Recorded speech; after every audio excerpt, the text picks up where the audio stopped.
The following is a presentation of WLUR Lexington. Without further ado, let's hit it. Welcome back, welcome back, welcome back. Aha, welcome back to the second show of the Jack and George Show. We made it to show number 2, so we didn't do anything too terrible that got us discontinued. The coveted 1-2 spot on a Thursday afternoon. You are listening to the Jack and George Show. I'm Jack Hunter, joined alongside by my co-host George Alford. Indeed. We've got a great show for you guys coming up at the top of the hour. A usually highly anticipated rivalry game might have its worst edition of that rivalry this year, and we'll explain what it is next. But it's a great Thursday in Lexington. We're broadcasting from the friendly confines of our luxury Gaines third floor studio, and I would drop the room number, but judging off of how popular the show was last week, I think we'd have a line that would extend through a few halls here on the third floor of fans wanting to try to barge into our recording space. So we can't do that. It would be bad for our privacy, but it would also it may violate some COVID protocols. We just want to be safe on that end. But I'm looking forward to show number 2. Got a lot of great stuff coming up. How about the Braves yesterday winning Game 2 against the Marlins? I will tell you, it's a lot less stressful as a fan when you can't even watch them in the first place. So yesterday, the game's on MLB Network. I thought with MLB TV, I was in the clear. Apparently not. Apparently I was not in the clear. Did not even matter on Tuesday because I had class all Tuesday afternoon. And, President Dudley, I'm sure he's listening to this. He knows I was paying attention in class, not watching the game. A scholar. Philosophy. So, and then on Wednesday, yesterday, I can't watch the game. Don't even have access to the game. I had class. I obviously have respect for class, but I couldn't even watch the game even if I tried to. So it's been less stressful for me just to watch the highlights, look at the box scores, which has been great. But I'm looking forward to today, after our show's off the air, to being able to watch the game, which probably means that they're going to lose, judging based off of when I watch things.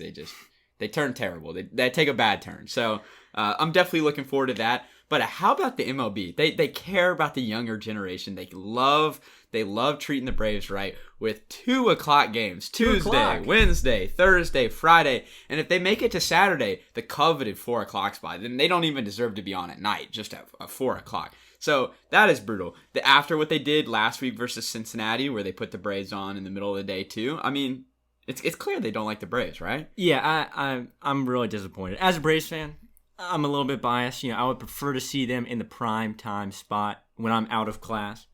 2:30. I've got German class, Jack. I'm hitting the books. Oh. I'm dedicated to my academic grind. I'm not able to watch Kyle Wright after this show.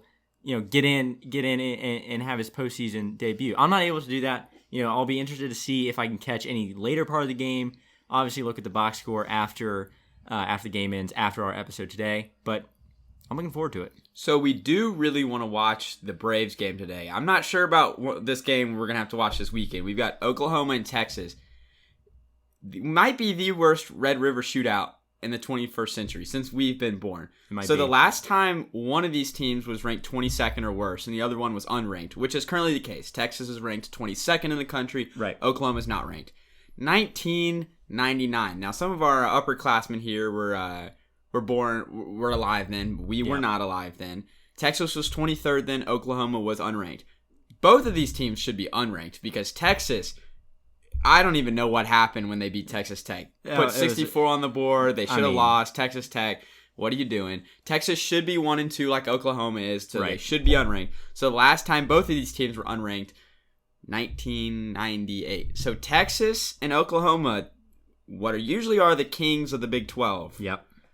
The Red River shootout is looking kind of like a boring game this year. And I mean, coming into this year, I don't think anyone suspected that it would be. But before the first week, I mean, you've got headlining quarterbacks on both sides. You've got Ellinger at Texas, supposed to have a really, really good year. You've got Rattler, the hype around him on the Oklahoma side, and they just haven't performed to the level that they want. You see Oklahoma again lose to Kansas State. I mean, it's just there are some problems in the post Baker Mayfield, post Kyler Murray era that I think are really going to hamper them.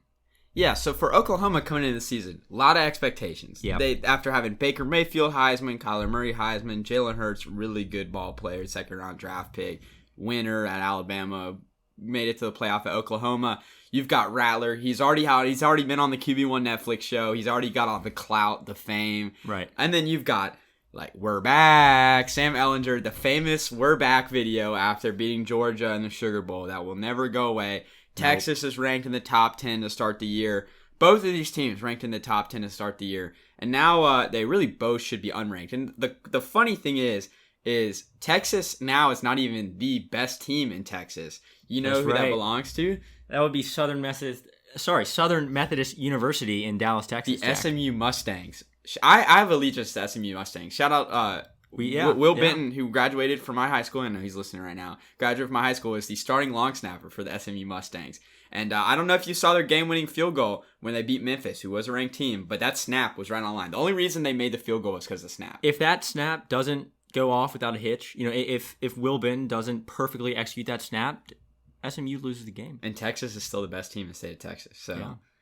But anyway, that has been the complete opposite. These teams were supposed to come in hype, and that's been complete opposite. So Oklahoma's coming in. They're playing real well. They coming in off of a loss to Iowa State, 37-30. Iowa State, Oklahoma, we always talk about how potent their offense is.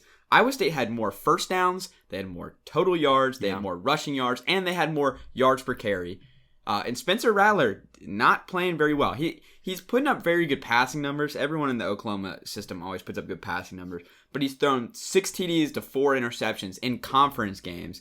And Oklahoma as a team, they rushed for 240 rushing yards per game in 2019. And they've cut that in half, 122 per game in 2020. So Oklahoma is not playing well this year, which is a shame because it's always so fun to see a high-octane offense, a very powerful offense. And we definitely thought we could have seen that from Spencer Rattler this year too. Yeah, I mean, in this Iowa State game, he throws for 300 yards, 1 interception, 2 touchdowns. Pretty good, but I mean, they don't have the seemingly explosive nature that Baker Mayfield, was able to elicit and Kyler Murray was able to elicit from that offense. It just seems like they're playing a different game than those two guys were able to play at Oklahoma, and it's just very weird to watch on my end. It's kind of funny because you look at Spencer Rattler, he throws for 300 yards, and you're like, oh wow, like that's so great. Like if my quarterback threw for 300 yards, I'd be like, that's great. Any NFL quarterback throws for 300 yards. But then the first thing that comes up in the Monday morning after their loss is all these articles, what Lincoln Riley has to say about Spencer Rattler's struggles. And I think the main difference between an Oklahoma quarterback who is elite like Baker and Rattler, Spencer Rattler's trying to get to that point, Baker, Hurts, and Kyler Murray, is that one, they're out of this world. The stats are out of this world. Rattler's 300 yards. That was a great performance. But, I mean, we're talking 400, 500.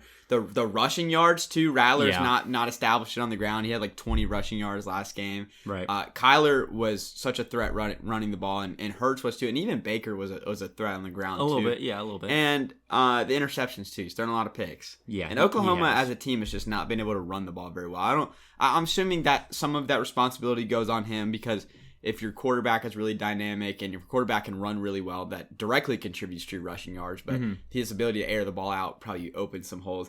But Oklahoma is not the exciting team we used to watch, and that's going to be one half of the equation that's going to be different. But Texas got horns down by the Frogs. Yeah. Everyone's flashing the horns down sign. They got beat by the TCU Horned Frogs 33-31.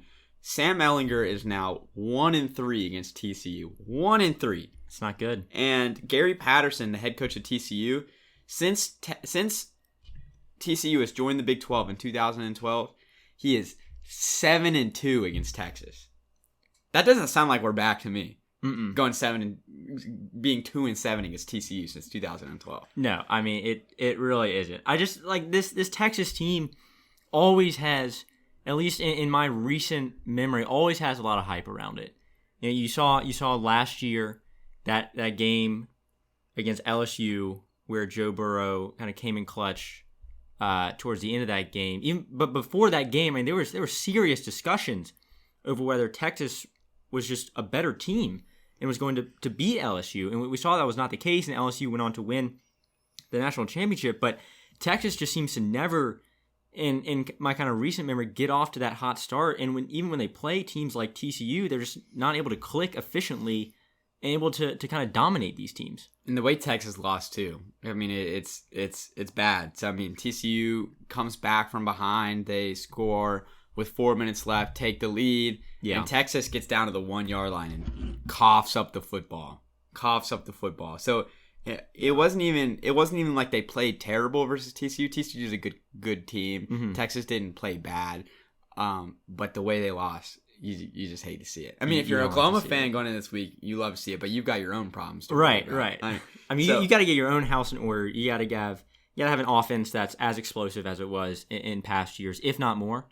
And it's clear that just neither of these teams are playing at the level that I think they expect themselves to, and I think a lot of the nation expects them to play. So before we make our predictions for the game, this SEC team has found their quarterback and is looking rather dangerous going forward. We'll let you know who that is coming up next. But, George, we're a show of hot takes. I did pick the Oakland A's last week to beat the White Sox in that Game 3. You did. And they did. And I'm pretty sure I made another pick, too, that I won. But, I make picks all the time. We picked Lakers in 6. We'll talk about the finals later. We will. If the Heat win this next game, it'll maybe looking like Lakers in 6. But if the Lakers win the next game, it'll be Lakers in 5. That's a pretty good enough prediction. Yeah. But speaking of predictions, we got Oklahoma, we got Texas. I'm gonna let you go first, George. What are we thinking? 22 ranked Texas or the unranked Oklahoma Sooners? I'm going to go with Oklahoma. I'm going to say the Sooners are going to win it. I've got Spencer Rattler finding his groove, clicking with the offense, going to have an explosive game, get back to the style of play that we saw from Baker Mayfield, Kyler Murray, Jalen Hurts. I got the Sooners. So since we're not on television, you cannot see me reaching down and grabbing the mascot head. But we got a mini Lee Corso in the studio today. I'll do my best to explain this to you. I'm reaching down right now. I'm picking up a hat. George can see this hat. I'm putting it on my head and I'm picking the Oklahoma Sooners to beat Texas Longhorns. All right. I am 2 on the horns down gang to pick Texas to win. I think Oklahoma, they're closer to being able to be explosive than Texas is. They're both not playing well, but I think considering the ceilings, I think Oklahoma's ceiling to be really good is a lot higher than Texas's ceiling to be good. Mm-hmm. I still like Lincoln Riley a lot more than Tom Herman as a coach. Yep. I still really like Spencer Rattler's potential. It's remained to be seen whether or not that'll come through. We know what we're getting in Sam Ehlinger. He's been playing really well, but Texas around him is really thin. They're not that great at the wide receiving core. Their linebackers are thin. They're injured. Right. So I'm taking the Oklahoma Sooners to win the Red River Shootout this weekend. But I can't say I'm super excited to watch the game. Maybe I think I might be excited to watch the game just because these teams have historically been really good. They have been really good. Right. And that may just compel me to watch the game, hoping that they'll get it from years past. But the statistics don't suggest that this one is going to be a fun matchup. But it's a rivalry game. Every time Georgia plays Georgia Tech, and like for the past few years, Georgia Tech's been terrible, but you still like to watch the game. Or Alabama and Auburn. There's been those years where Auburn's been unranked, and Alabama's been number 1 in the country. You still like to watch those games. So I feel like this is no different. The teams may not be that good. But it's still going to be an exciting game. I remember when Georgia and Georgia Tech played, they were both 7-4. They're both pretty bad. Well, for Georgia standards, they were really bad. Right. And, Butker, the big kick, the big game. The interception. So rivalry games are always fun. So we'll put on for rivalry games. If this was what the Big 12 looks forward to every year. This is the Big 12 in a nutshell every year. So it's got to be a good game, or else the Big 12 maybe looking in trouble. But TCU and Iowa State, the 2 teams that have wrecked these 2 teams, they may be in contention for the Big 12 championship. They might find themselves on ESPN a little more. But let's move to the real conference, the dominant conference in college football. Indeed. The Southeastern Conference, the SEC. We talked about the Georgia game a ton when they played Auburn this last week. We did. We talked about it a ton on last week's show. So if you're watching the game and you listen to our show, you knew what was going on.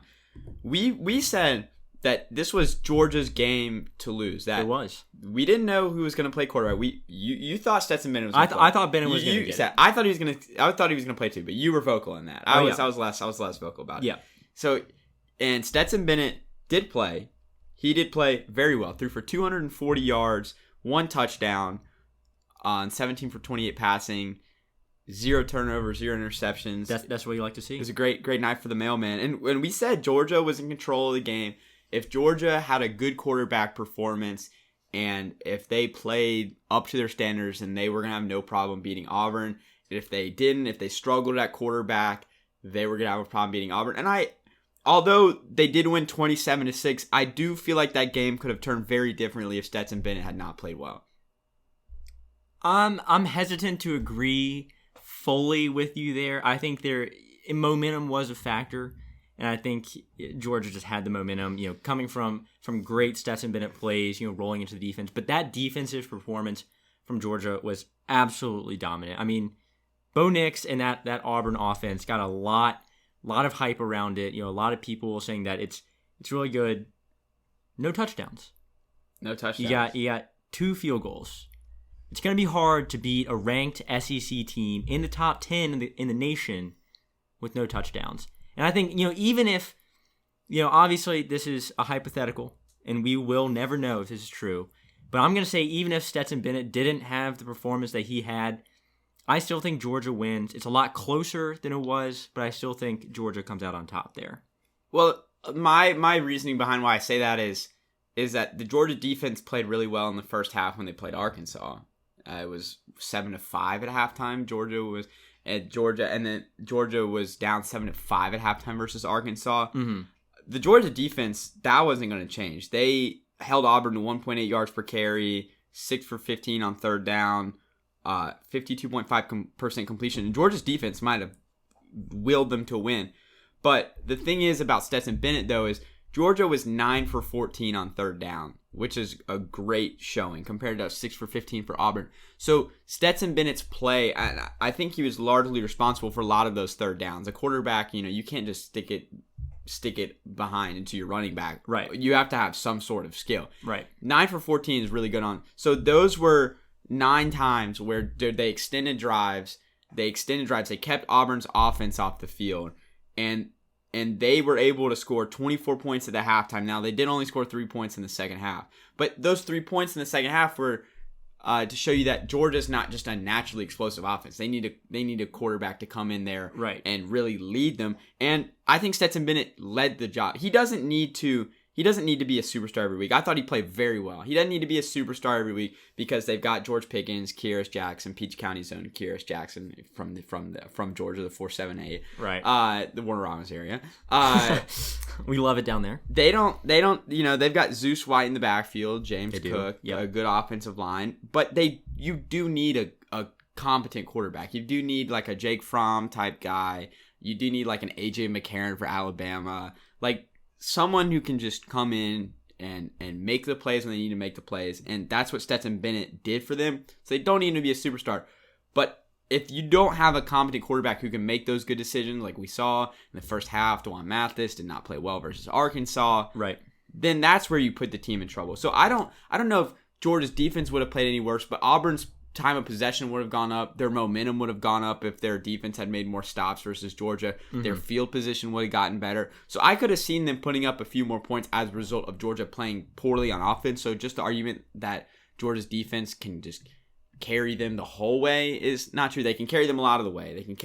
Not the whole way. I agree with you there. Georgia's team, I would like to put it this way. Georgia's team around Stetson Bennett can push them like 85 yards, and Stetson needs to push him through the end zone. And I thought he did that versus Auburn. Yeah.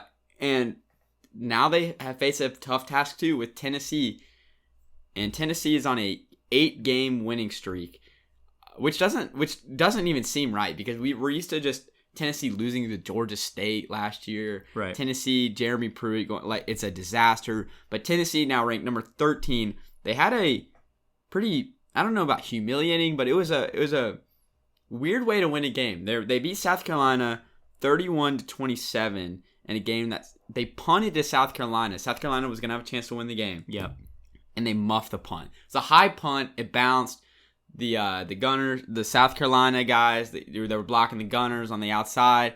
Hit off his foot. Yeah. Fumbled. Now it's just textbook. It's a textbook error. And I guess a win's a win, but still, Tennessee, number 13 in the nation, they're playing really well coming into this game. But there are a few things that I think that Georgia may be able to expose them on. Tennessee went 1 for 12 on third down. You can't do that against Georgia's versus South Carolina. South Carolina's defense, they went 1 for 12 on third down. Versus Georgia's defense, that you got to improve that. Yeah.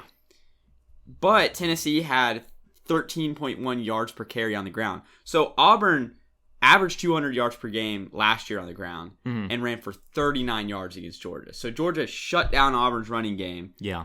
Tennessee had 13 yards per carry. So that'll be an interesting matchup to watch. Tennessee's big up front. They're probably better than Auburn up front. Yeah. The running backs for Tennessee and the offensive line versus Tennessee versus Georgia's defense. That'll be an interesting matchup to watch. But Tennessee also gave up 290 rushing yards to South Carolina. Yeah. And we saw how good Georgia's running game can be, with that backfield, with that strong offensive line.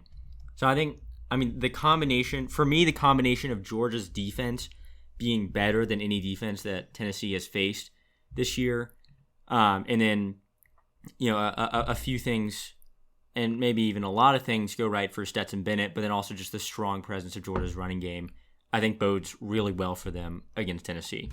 I like to correct myself. 290 passing yards. They have a field day on the air, which should help Stetson Bennett. Considering that Stetson Bennett needs the help he can get. He's still a new starter. Yeah. And the fact that Tennessee's secondary, it's already banged up too. They are getting a cornerback back for the game, but Tennessee gave up 290 passing yards, which I think could come in handy for Georgia. So very, very handy.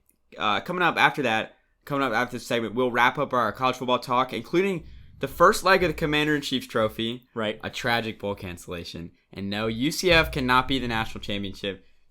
They cannot win the national championship this year. They cannot. It's so tragic. So sad.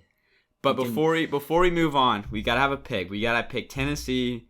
We got to pick Georgia. Tennessee might be looking to give Georgia a better play than Auburn was. They're probably looking at similar quarterback situations, Jared Gatanamo and Bo Nix, and they might be looking like kind of similar teams. But Tennessee is playing a lot better, though, at least coming into this week. So, who you got? So I'll go first this time. So yeah. I'm from Georgia. I wouldn't call myself a big Georgia fan, but that doesn't mean I still can't pick against the Dogs. I'm going to pick the Dogs. I'm going to rep Georgia. And I think the reason why is I think Georgia, I still think will own the line of scrimmage. They are beastly up front. Offensive line, defensive line. I think they will manpower Tennessee there, and I think that's really a strength of Tennessee's team. So once you negate that from them, I think Georgia's defense is going to have a fun time with Tennessee's passing game. I think that's going to be no match for Georgia's secondary.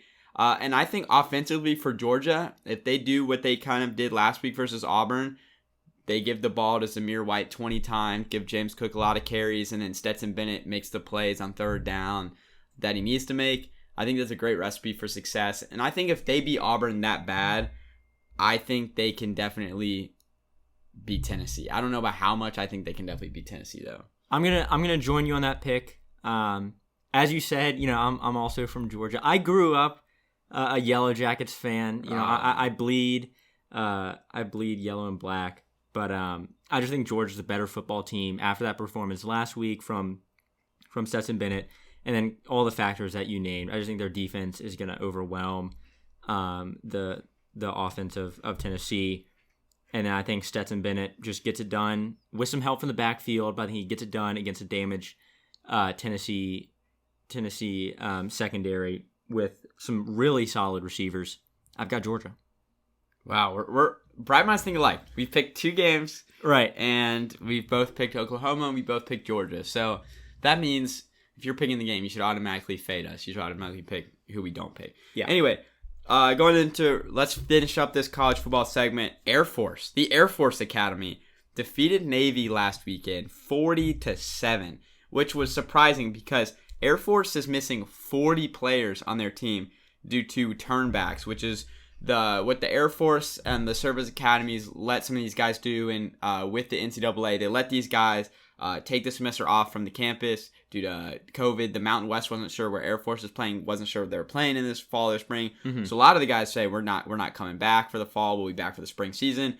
Well, the Mountain West saw the SEC and they said we've got to get on this, so they're playing in the fall. Right.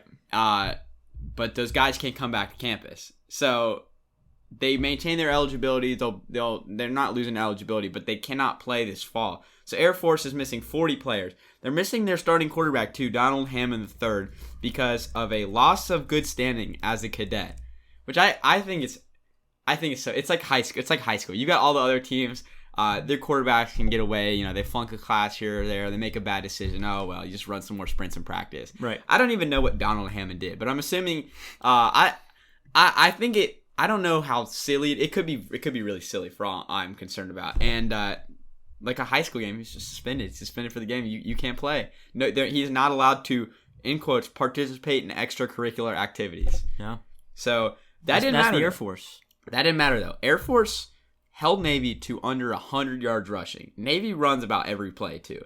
They held Navy to 90 yards of rushing while they rushed themselves for 369 yards, 410 total yards of offense, and they only completed 4 passes, which is military football at its finest. I mean, you've got two teams that run the triple option or closely there. Air Force kind of runs more of a flex bone, wishbone kind of offense.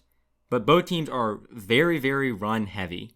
And I mean, you said it. I mean, Navy is the more traditional triple option team. And for me, growing up watching Georgia Tech, I know how the triple option operates under Paul Johnson. It's very similar under Navy. And I can tell you, if you run for 90 yards, if you rush for 90 yards in a game, you're not going to win. Because that is what the offense relies on. And I think we saw a lot of the flaws of the triple option kind of offensive playbook in that, if the run isn't working for you, there's not much you can do. I mean, Tyler Goslin had a really good game. He went 6 for 15 for 137 yards passing. Great game. That's pretty good. That's a great game.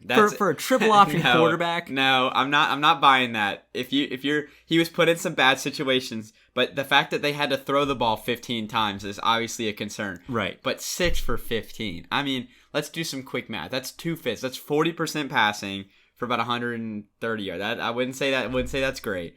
But I would say the fact that they were in that situation in the first place was probably the reason why he failed. But then you could argue it's probably they were in that situation in the first place probably because of his incompetence too. So well, I don't know about his incompetence. Okay, but when you have the triple option, you have a quarterback, and the quarterback. Yeah. I mean, it could have been up front. The Navy could be bad up front, even though despite the fact that Air Force is missing practically their entire starting defense. But anyway.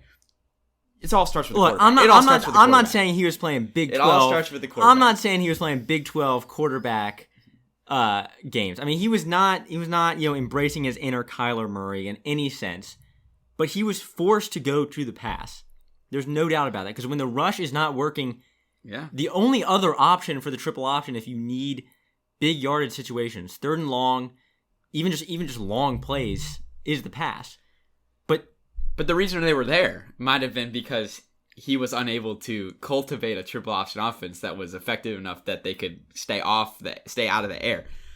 Anyway, speaking of Air Force, love to see it. They had some great uniforms. They had some red tail uniforms honoring Tuskegee Airmen. Right. Look good, play good. I firmly believe they beat the brakes out of Navy because they looked really good while doing it. So I don't know if they're planning on retiring these jerseys or not, but I think they should bring him back out. I want to see him. I want to see him November 7th when they play the championship for the Commander-in-Chief Trophy versus Army. Right. That is honestly like my national championship right there. The Commander-in-Chief Trophy. Who is the best team at running the option offense? Is it Army or is it Air Force? And you would think that coming into this series that it would, in terms of how many times this trophy has been won, that you would think of Army has probably won it the most, then Navy, then Air Force. Well, it's actually the reverse. Air Force has won the Commander-in-Chief Trophy 20 times.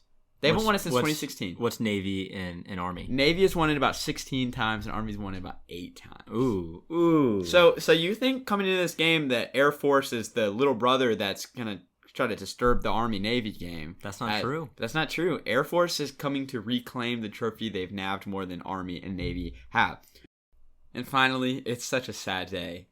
Hawaii is now playing again this fall because they are in the Mountain West. And the Mountain West, like we mentioned, Air Force, they Right. want to play this year. They really do want to play football this fall. They're looking at the SEC and they say we wish we could just be the SEC.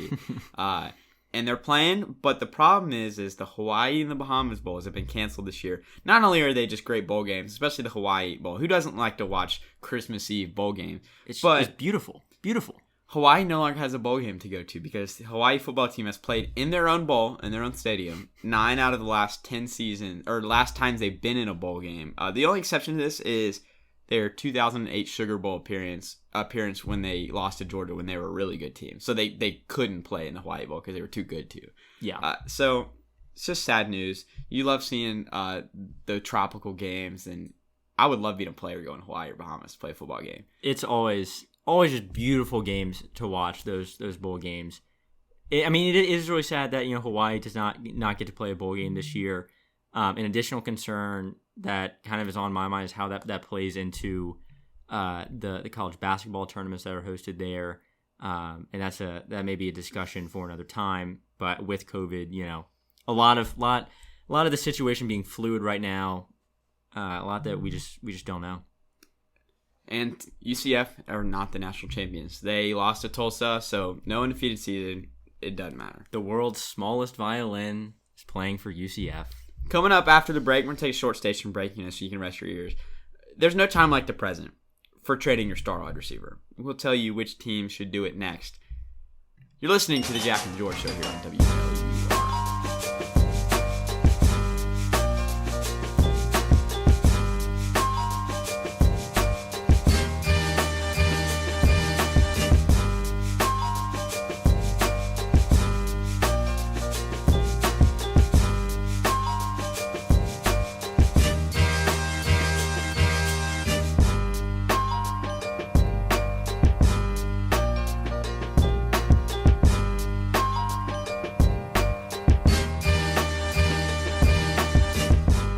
Welcome back to the Jack and George Show. You're listening to WLUR 91.5. If you're listening on the old style radio dial, shout out to you. If you're also listening online because you're our age or you're not in the area, shout out to you as well. We love all of our listeners here on the Jack and George Show. We appreciate every single one of you.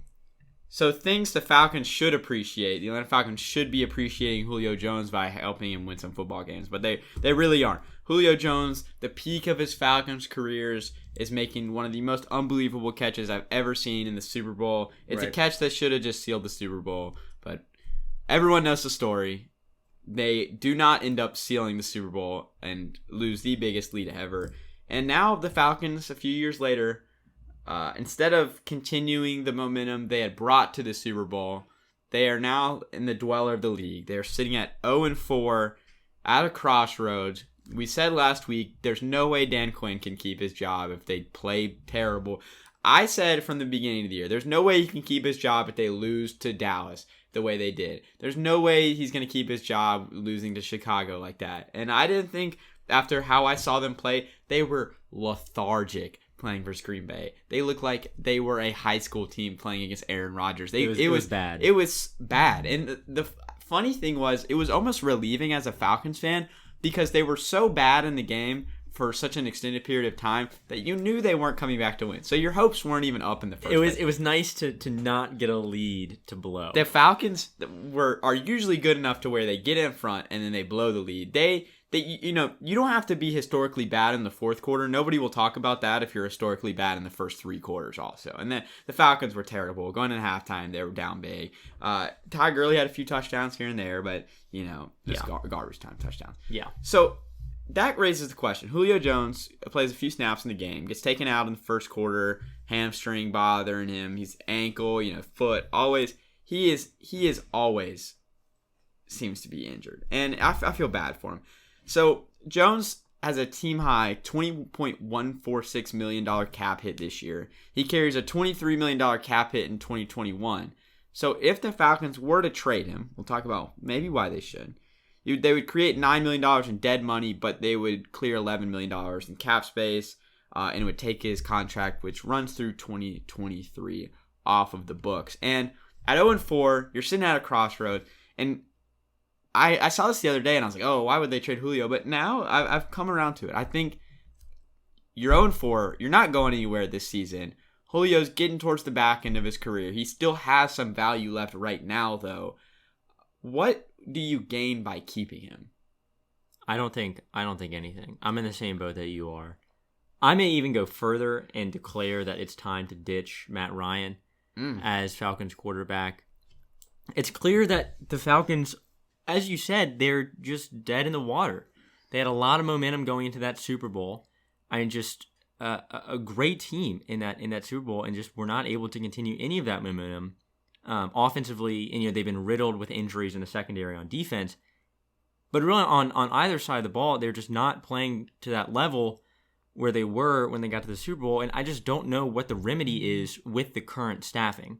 I mean, Matt Ryan is a good quarterback, but I mean, he's not a great quarterback. You heard Aaron Rodgers remark about his down weeks, his off weeks. That oftentimes his weeks where he's not so good are career weeks for other quarterbacks. And Matt Ryan just is not at that level. He's surrounded by a lot of talent. You got Calvin Ridley and Julio Jones just to headline that offensive core. And I mean, I would just expect that the Falcons just to run up the score, I mean, every game with that kind of offensive firepower. And instead, maybe they have a lot of momentum in the first three quarters, and then they stop. And they just can't get anything going. And I just don't know what the next step is for Arthur Blank, Dan Quinn, or any of the members of the Falcons organization. How do you move forward? One, when you're saddled with that Julio Jones contract, like you mentioned, it's just like it's a lot of cap space. When you're saddled with that, but also you're saddled with the quarterback who maybe is past his prime and not necessarily, creating opportunities for your team to excel in games. Well, the thing that I'll say about Matt Ryan, really good quarterback, but he's not the Aaron Rodgers type of quarterback that if you put a really bad coordinator with him, if you put a really bad coordinator who cannot call plays, and you put an offensive line that has struggled at times, and you put a wide receiving core that's injured, if you don't have an exceptional play caller with him and exceptional talent around him, then it's hard for him to succeed. It's hard for him to be like Aaron Rodgers, where it doesn't matter who's calling your plays. Aaron Rodgers sometimes will just pretend like his headset doesn't work in his helmet, so he can just call his own plays. Right. It doesn't matter for him. But Matt Ryan is a really good quarterback, but he's more attached to the system and more attached to the personnel than some of the really, really crazy quarterbacks are. So now we're seeing it. The Falcons have a really bad coordinator. They don't have any guys on offense or on the coaching staff that are geniuses. Like, nope. You had Matt LaFleur, Packers head coach, and Kyle Shanahan on the same staff when they went to the Super Bowl, and you do not have either of them anymore, and you still have Dan Quinn. So when you don't have that system, you don't have the coordinators, and then your team around them is banged up, it's getting older, you don't have any stars that are on the field. Calvin Ridley's turning into one. Julio Jones can barely stay on the field. Still a little bit in development though with Calvin Ridley. Yeah. Not at that level yet. He's becoming one. Right. He's becoming one. He definitely has the potential to. Has clear potential to be up there, but I think he needs just a little bit longer to really excel. So the whole point of that is saying then what is going to change between now and going 0-4 that would warrant you keeping Julio Jones and then being excited enough to bring Julio Jones back next year and then potentially the year afterwards, and what change, like what would change? You don't have a play caller on offense that's competent. You don't have a head coach that's competent. Right. Your defensive staff is so incompetent that you have two guys that call the defensive plays. One guy calls it on first and second down, and the other guy calls it on third down, because apparently the mind is not bright enough to call for all three downs. It's injured. It's ridiculous. You're injured. You're old. The Falcons have the third most cap money committed to 2021, so they're already in deep water for 2021. Yep. And I just think Julio Jones deserves better. And if a team like the Patriots comes calling, teams like the Seahawks, I don't think the Seahawks would be looking for a wide receiver. They've got a good core, but a team of that maybe the Ravens. Maybe, yeah. Maybe the Ravens need a wide receiver. Maybe the Steelers need a wide receiver if they keep going down the stretch. I just think Julio deserves better, and the Falcons are going nowhere. They need to start starting over, and there's no better time to do that than the present. I mean, my question is just to what end, or why are you keeping Julio Jones? I mean, players are, as kind of simple as it sounds, they're like a means to an end, and that end is it getting into the playoffs and winning the Super Bowl. But I just don't think that's going to happen. On the current track that the Falcons are on, within Julio Jones' contract. I mean, up until 2023, I just don't see the Falcons being able to either win the division or somehow make it into the playoffs and get that deep run that allows them just to win the Super Bowl. I just don't think the conditions on the team, elsewhere in the division, elsewhere in the league, are there for them in order to make that run. So I think I agree with you.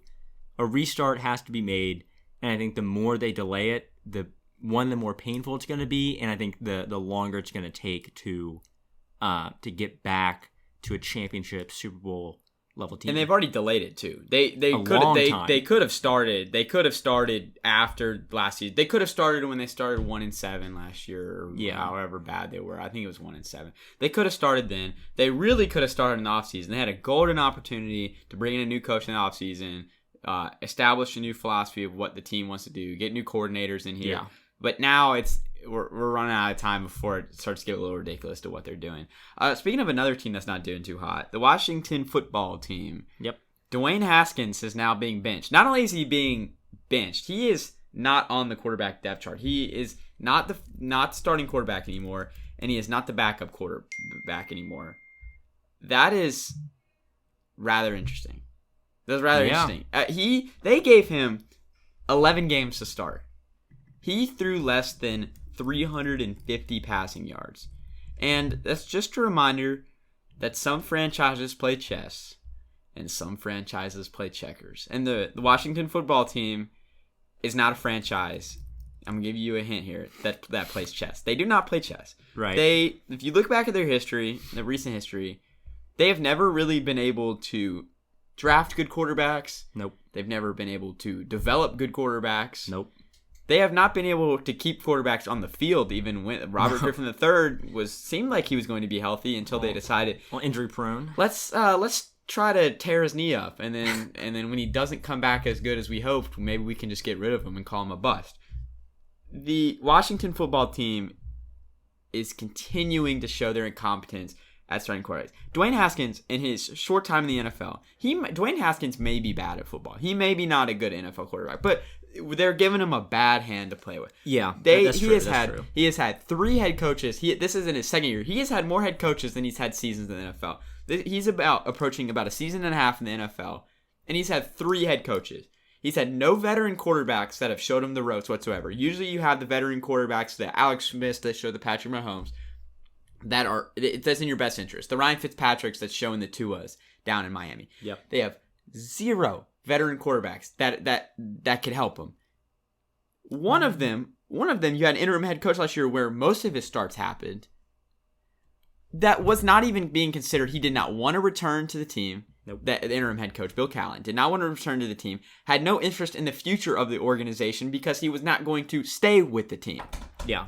So, to me, I just find that absolutely ridiculous because you've got an interim head coach who has no future in the team. He's driving the franchise into the ground because he's just no vested interest in the future of the team, and you're cutting ties with him now. You're cutting ties with Dwayne Haskins now when a majority of his playing time was under an old offensive line coach. You poor guy, you promoted to interim head coach, and it's been a really bad hand for Dwayne Haskins to play for. I mean, certainly, his lackluster performance thus far in his career, certainly not all on him, but certainly not all on the system around him. I just don't think he's at that level where he's gonna will the team to victory. Which, there are a few quarterbacks that can do that can play in a bad system. We talked about Aaron Rodgers being able to do that. I just don't think Dwayne Haskins is at that level, but he's not exempt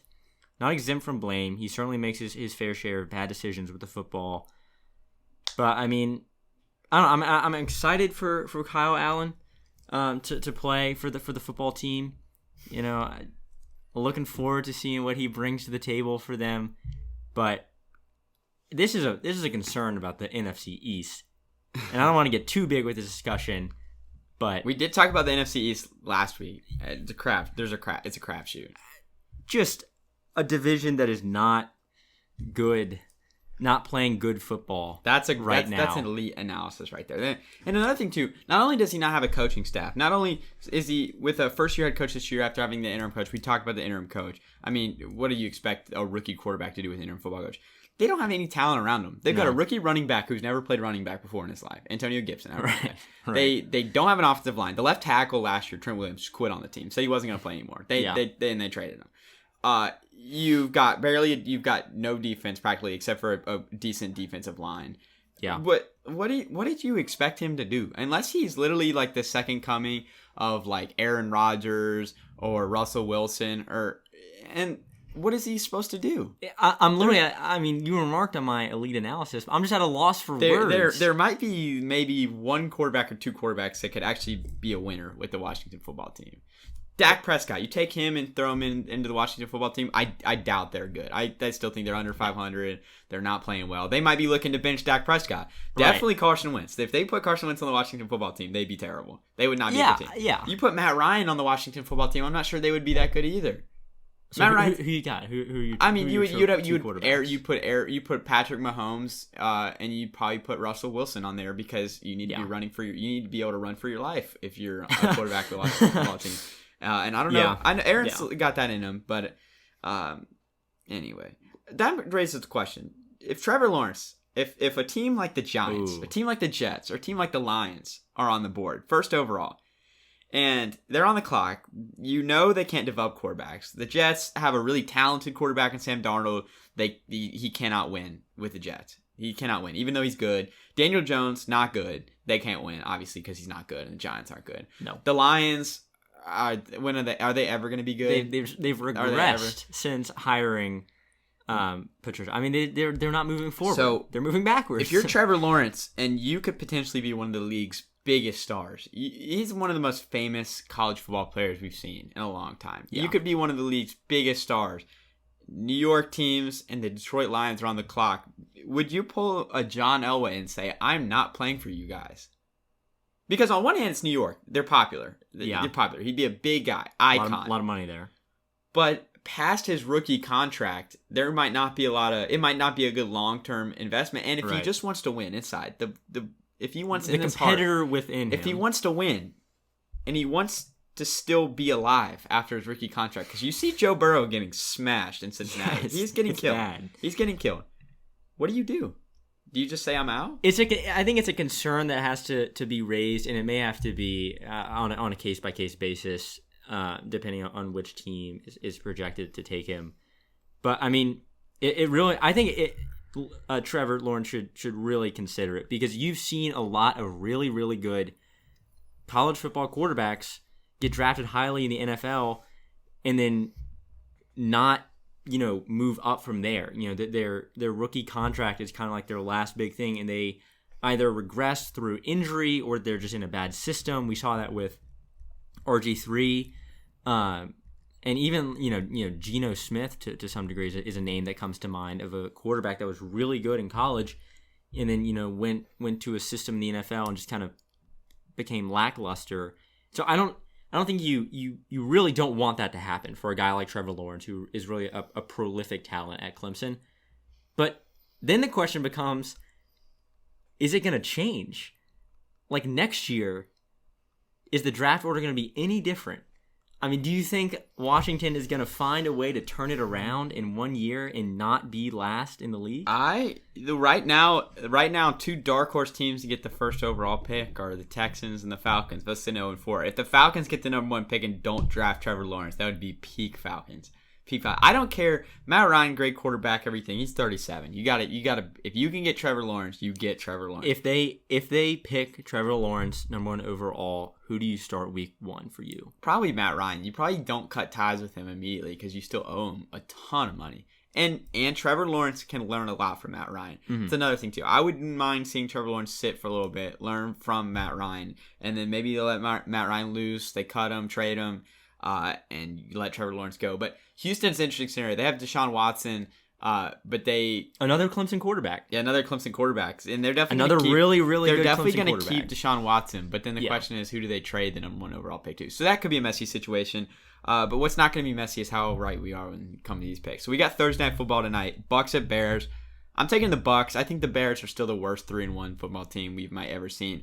Though the Bears and the cold weather and the Chicago, they might get the warm Soldier Florida Field. boys. They might get the warm Florida boys off guard. But I think Tom Brady's getting the best of the Bears tonight. You think so? I'm gonna differ from you there. I'm gonna pick. Oh, you I'm Chicago gonna, I'm homer. gonna I'm gonna pick. I'm gonna pick the Bears here. I don't know. I saw some wacky stuff from Nick Foles coming in beating the Falcons. I don't know. Maybe the Bears just get shellacked. But I've just got a feeling on the inside that I think Nick Foles and that Bears offense can come to life and potentially do something great on Thursday night. So we got 2 3-1 teams. We got the Indianapolis Colts and we've got the Cleveland Browns. I'm gonna take the Colts in this game.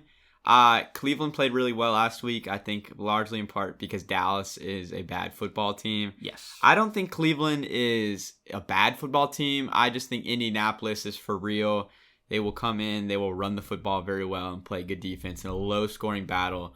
I'm taking Phillip Rivers and the Indianapolis Colts in this one. I'm right there with you. I'll pick up right where you left off with Phillip Rivers. I'm liking what he's doing, and then there's nothing I disagree with in your analysis that run game. I think the Browns, they've had their moments. They've had their moments of being a really, really good football team. I just don't know if they can continue that against the Colts. So then we've got the Jaguars and we've got the Texans. I don't even think we should pick this game. This game is so I don't even think we should pick this game. 1-3 and 0-4. I mean, I don't know. I don't even know if we should pick this game. Us giving attention to this game is a disservice to the National Football League. I've got a pick in mind. Okay, if you don't mind me going ahead. Okay, well, one word. We're not giving any explanation. Jaguars. I'll go 2 words. I'll go 3 words. Jaguars, Minshew Mania. You should have just said Jaguars. That's all I'm saying. Okay. We got Chargers and we got the Saints on Monday Night Football. I'm actually going to take the Chargers in this one. Probably a pretty stupid pick. If I probably dove into the numbers more, maybe take the Saints. But my combination of not liking the Saints and I'm on the Justin Herbert bandwagon now. So I don't. Even though Austin Eckler is now on IR, RIP my fantasy team. Yep. I think Justin Herbert is just going to go off in the Superdome. So I'm picking the Chargers to win that one. I'm gonna differ from you there. I'm picking the Saints. I think the Saints. That's boring. Are, That's boring. I just think they're the better football team, Jack. That's boring. I mean, Drew Brees, really good quarterback. I mean, you got just the situation with Tyrod Taylor having a punctured lung from a painkiller injection. It was all part of the plan. A lot of weird stuff going on in LA. Justin Herbert is now in the spotlight. I mean, it's all part of the plan. I can see Justin Herbert. I can see him having a phenomenal game and just outplaying the Saints. It is possible. Is it likely? I don't think so. I'm picking the Saints. LeBron, and going to the bubble, LeBron came back from a 3-1 lead to beat the Warriors. Is he at the risk of becoming the other side of this and blowing a 3-1 lead? The Heat are down 3-1 to the Lakers. LeBron's former team down 3-1 to the Lakers. Right. After the Lakers had a big win on Tuesday, and now we've got a game tomorrow night. It could be the end of the series. We both picked Lakers in 6, so we would need the Heat to win one more game before being eliminated.